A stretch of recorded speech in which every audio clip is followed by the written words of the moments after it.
While the bottom seems to be falling out of the commodities market, the language from Canberra is all about embracing our digital future.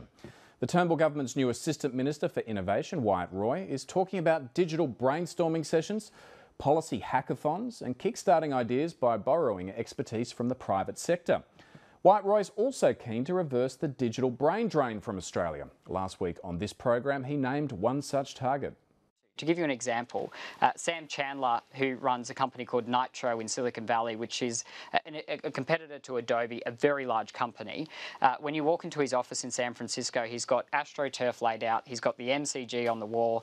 He wants to come back here. I know they want to come back here, and I think now is a great opportunity for them to be part of what is a very exciting time for our country. And here's a bit of what Sam Chandler and Nitro are all about from some company videos. 3. And we founded the company with this idea that the digital document revolution had never happened. The paperless office that had been promised to us for, essentially a couple of decades had never actually materialised.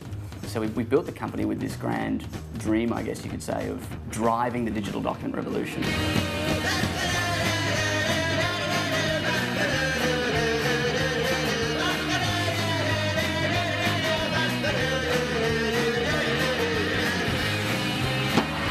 So what will it take to get the likes of Sam Chandler to come back, or at the very least expand their businesses back in Australia? Well, he's in our Melbourne studio right now. Sam Chandler, welcome to Lateline.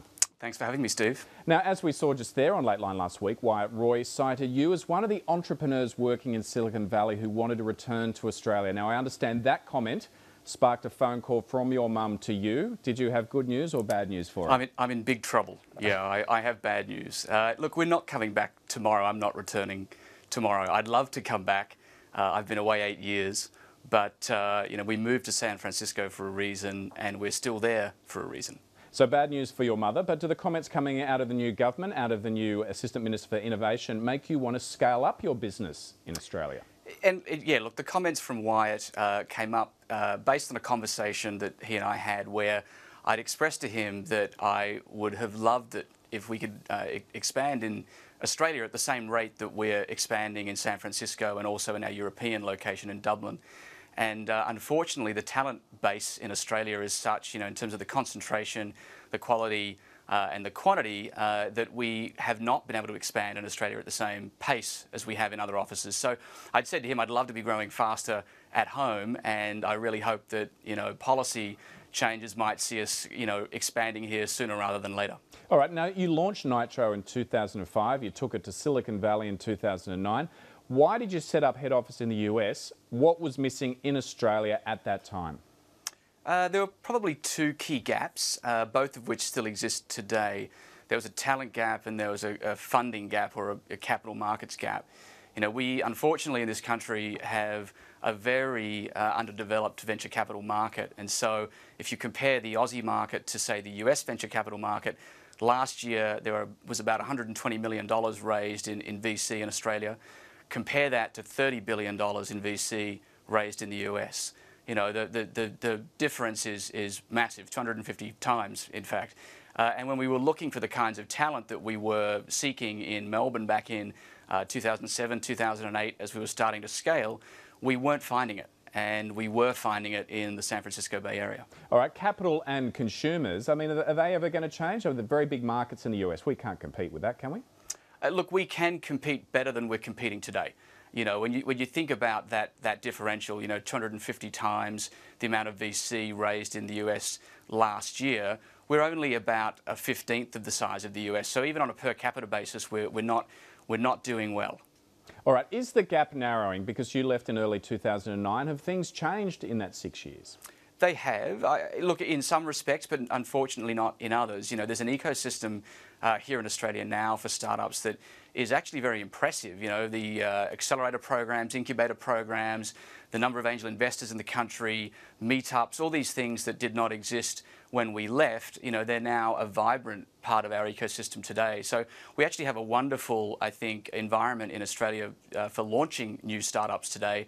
What is unfortunately sort of the same situation as it may have been 8 years ago is the later stage venture capital markets. So if you're looking to raise $10 million or $20 million or 50 or even $100 million, those sort of check sizes simply aren't available here.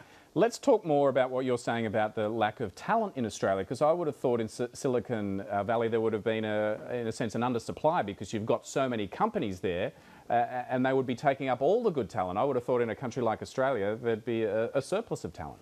Well, look, yes, it is highly competitive in the San Francisco Bay Area, and we shouldn't forget that. It's much easier to recruit talent in almost any other market on earth, but we unfortunately just don't have the quantity or quality of highly skilled, technical in particular, talent in this country. And it's probably a result of many things, but including education policy that over the last decade or so has unfortunately failed the innovation economy.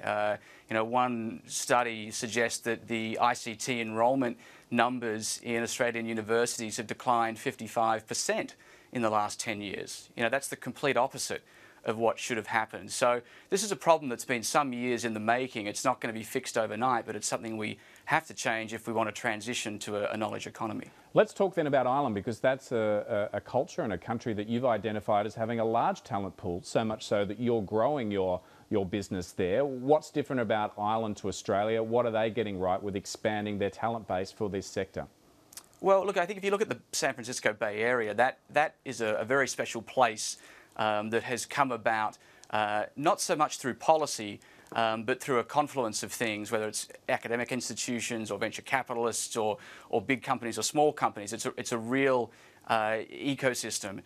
In places like Ireland or Israel is another good example, but for a different reason, there have been deliberate policy decisions to create innovation nations, or to, in the case of Ireland, attract foreign direct investment. And if we were to take the top three most successful factors in the Israel story, for example, or the top three most successful factors in the Irish foreign direct investment story, we could apply Australianised versions of those playbooks here and I think be extraordinarily successful. So what ideas should we be stealing from those two countries? Well, if you look at Ireland today, the reason that there is a talent pool that is in the tens of thousands of highly skilled knowledge workers, it all dates back to very competitive tax policy and very competitive structural incentives for big companies to locate in Ireland.